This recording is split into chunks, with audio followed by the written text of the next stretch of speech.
Mula sa postura na nakatayo na at sa ibinibidang kaya pa niyang bilisan ang speed ng treadmill, hindi na umano mapagdududahan ang lakas nito na kaya pa niyang magbalik sa pwesto bilang alkalde ng San Simon. Ito ang sagot ni San Simon Acting Mayora Leonora Wong sa puna ng mga kritiko na hindi na niya kaya pang tumakbo.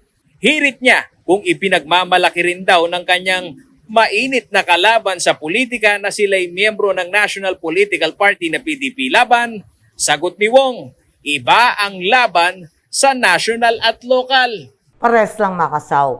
But you're asking the strongest. I go for the local party. Kasi the local party, like, okay, the provincial government knows the grassroots of San Simon.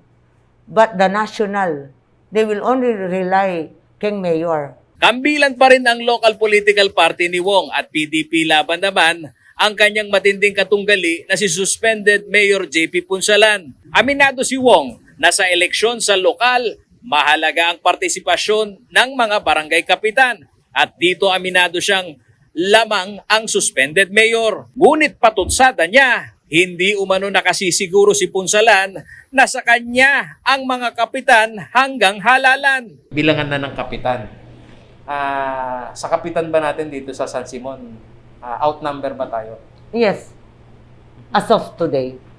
As of today. Soundbite yun. As of today. Samantala, sa panig ni Mayor JP Punsalan, handa na siya sa pagtakbo sa darating na 2022 mayoralty seat. Pero nang usisain namin siya kung saan faction siya nabibilang, sagot ng alkalde ay doon umano siya sa kikilalanin ng COMELEC.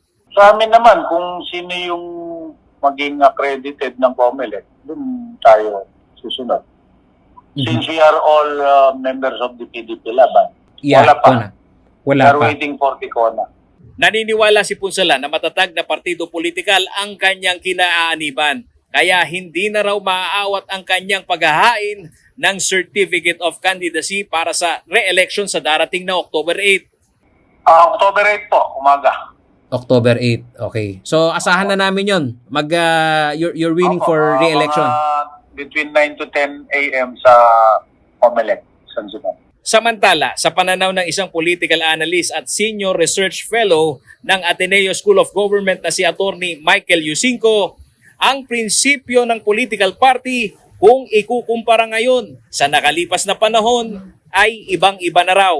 60s to the 70s to the 80s and under the 1987 Constitution, wala tayong matatawag na genuinely democratic political parties. So, dun sa tanong mo na normal ba itong nangyayari sa politika natin na ang mga partido ay ang tinatawag guys, candidate-driven, totoo, normal yon. Masama man sabihin, pero talagang bulok ang mga political parties natin. Ayon kay Yusinko, kung mabibigyan ng halaga ang prinsipyo ng iisang partido, hindi umano sa imahe ng kandidato tatakbo ang halalan. Higit umanong magiging mataas ang uri ng pangangampanya ng mga ito dahil sa ideolohiya at estratehiya sila magkakatalo. Yung hindi napili ay magtatayo ng sarili niyang partido ulit para siya yung tumakbo sa sarili niyang bagong partido. So that again is evidence of yung kabulukan ng political parties natin. Paulo G. Santos, CLTV News.